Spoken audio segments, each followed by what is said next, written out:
Behold, St. John the Baptist said, the Lamb of God who takes away the sin of the world. Before drilling into that, it's important to understand the true nature of sin. Because regarding sin, there is still an awful lot of confusion.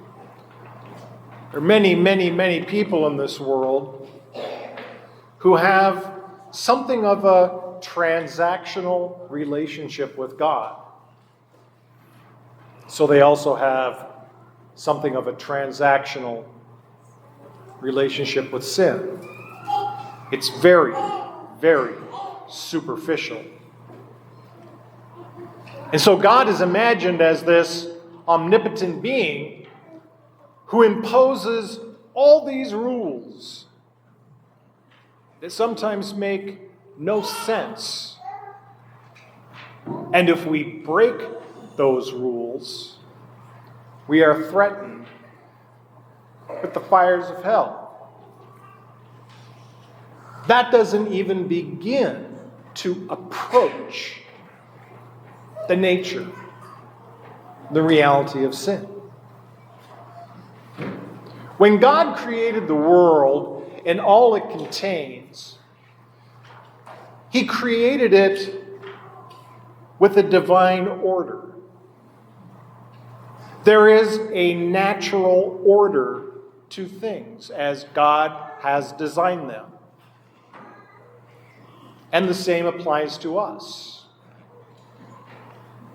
He created us and gave us a human nature that ought to act in a characteristic way that is in harmony with the created order of things. And so it's much more accurate, and it tells the truth much more clearly to say that when we sin, we step from a place of order into a place of disorder. We step from a place of harmony into a place that is out of harmony with the natural created order of things. And when we sin, we step from a place of being authentically human to a place where we act in a way that is beneath our dignity as persons created in the image and likeness of God. And it is this kind of understanding of sin that is born from a sincere and genuine relationship with God and an understanding of Him and what His intentions are for our flourishing and ultimately for our happiness. Behold the Lamb of God who takes away the sin of the world. Because we have to know what the Lamb of God is taking away and what it is He proposes to establish in its place. But the Lamb of God, beautiful image, theologically rich. And we first encounter the idea that God had a lamb in the book of Genesis. And so you recall the sacrifice of Abraham. God comes to Abraham and says, Abraham, take your son Isaac, your only son, the one whom you love, and go to the place that I will show you, and there offer him as a sacrifice. And so without hesitation, Abraham packs up his stuff, takes his son Isaac to the hills of Moriah, and when they reach the place that had been indicated by God, Isaac asks that all-important question, Father, here's the wood and here's the fire, but where is the lamb for the sacrifice? And with practically unexampled serenity, Abraham calmly replies, God himself will provide the lamb for the sacrifice. Indeed. Now we can fast forward to the end of the sacred scriptures, to the book of Revelation, and there we encounter Jesus Christ identified as a lamb no fewer than 28 times. And in one of those descriptions of Jesus Christ as the Lamb of God is in the 7th chapter of the book of Revelation. The one where St. John had just had this spectacular vision of heaven, and there's God seated on his throne, surrounded by elders and angels and these fantastic creatures.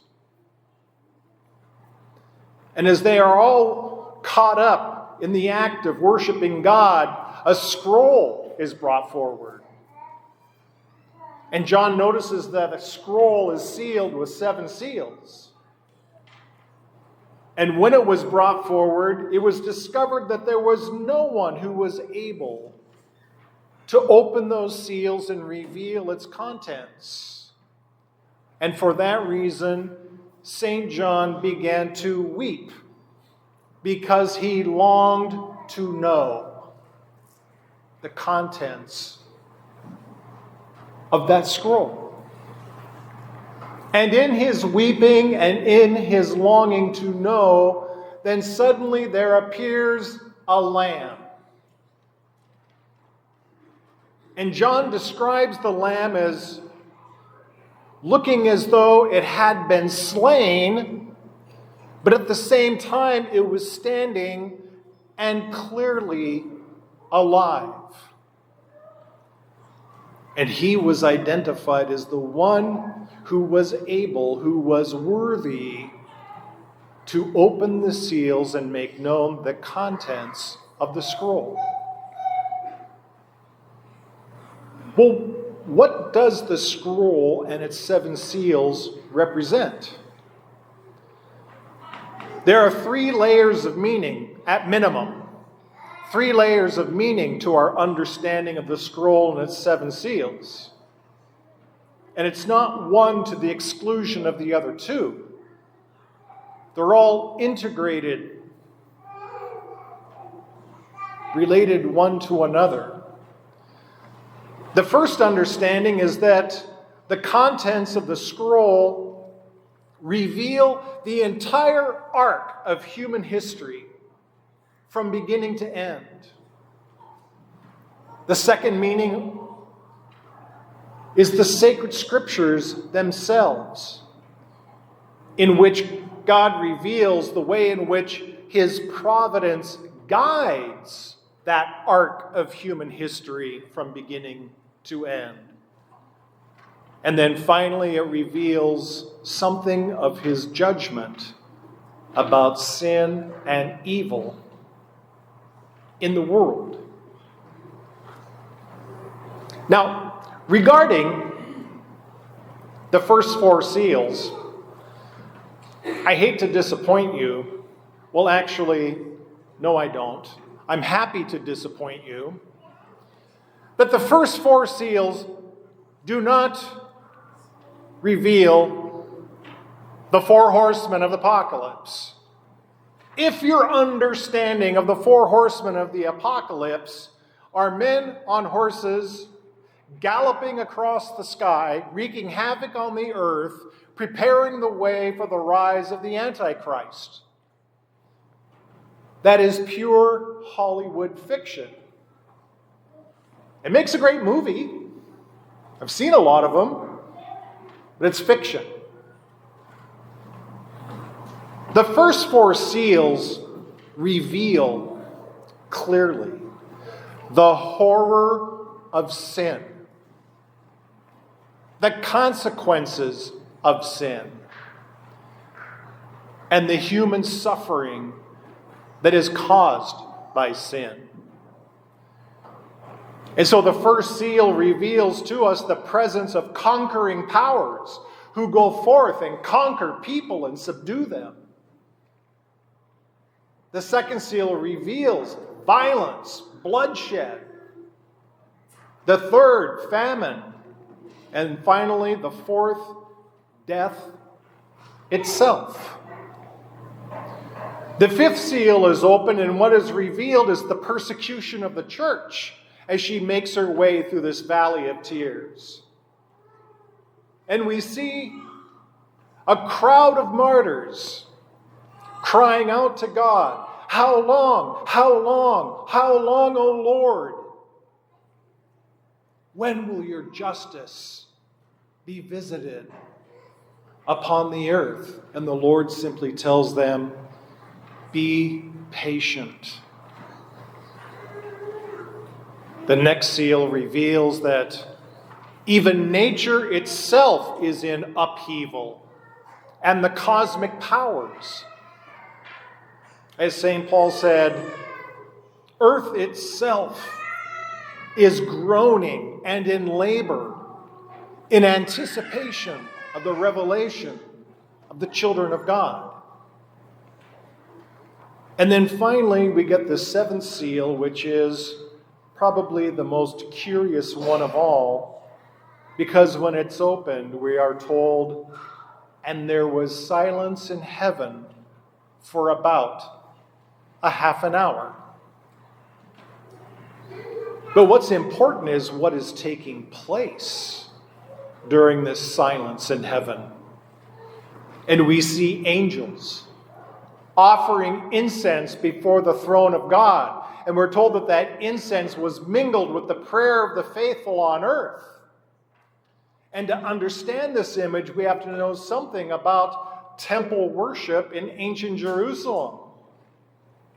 That there are the people assembled in the outer courts. And when the priest prepares to enter into the temple to burn incense, the people remain silent. And their prayers are mingled with the smoke of the incense that is burned before the presence of God in the Holy of Holies. This is the church at prayer. Turn on the news, and you see it all. 7 seals on full display. But how do we know that? What gives us that insight? And it's the key. It is the Lamb that was once slain but is now clearly alive. That is the only one who was able to give us the light, the insight, the understanding to know something of God's plan and our place in it. And so that key is the passion, death, and resurrection of Jesus Christ. Without considering who it is who is worthy to open the seals and make known the contents of the scroll, that if that is not intimately linked to and tied to our knowledge of his passion, death, and resurrection, we know nothing. Nothing. And what is it about the passion, death, and resurrection of Jesus Christ that is so key to our understanding of the Christian faith? Well, for starters, It is by his death that he destroyed the power of sin. It is by his resurrection that he destroyed the power of death. And through the sacrament of baptism, we have been called into a new creation. A new creation. A return to the natural created order of things as God originally intended. As Christ himself declares, "See, I make all things new."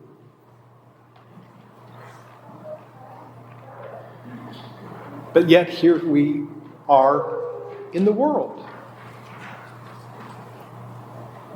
What on earth are we to make of that? Well, Jesus Christ told us to do two things. Two important things. The first is to be obedient to his commandments. The first being to love God with all of our heart. And the second being like it, that the two can be called one. To love our neighbor. We are called to love. And that is our response to the sin and the evil we see in this world.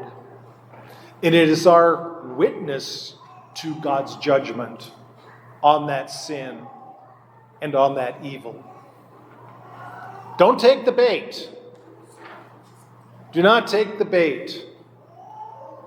Jesus Christ said, "Never repay evil by doing more evil. Overcome evil by doing good." And certainly, the cross of Jesus Christ is the ultimate good deed that destroyed sin and evil and death and its power over us. When you're insulted, return with a kind comment. When you are injured, make excuses for their behavior and forgive them from their heart, from your heart. Don't take the bait. Love. That's what Christ commanded of his disciples. And the second is to pray. To pray always. And it is a life of charity and a life of prayer that is going to insert us as intimate participants in the providence of God as he governs and guides the whole arc of human history. And it makes it possible for us to end up on the right side of that history. But as God told the martyrs and those of his persecuted church, be patient. And what is patience? Patience is a love that is willing to suffer, but not without hope. And why is it? Because we have to come back to what we already know, the key that unlocks our understanding. That yes, the Lamb was once slain, but most importantly, now he is alive. We know how the story ends. We know how the story ends. And who it is that is telling that story. Trust him.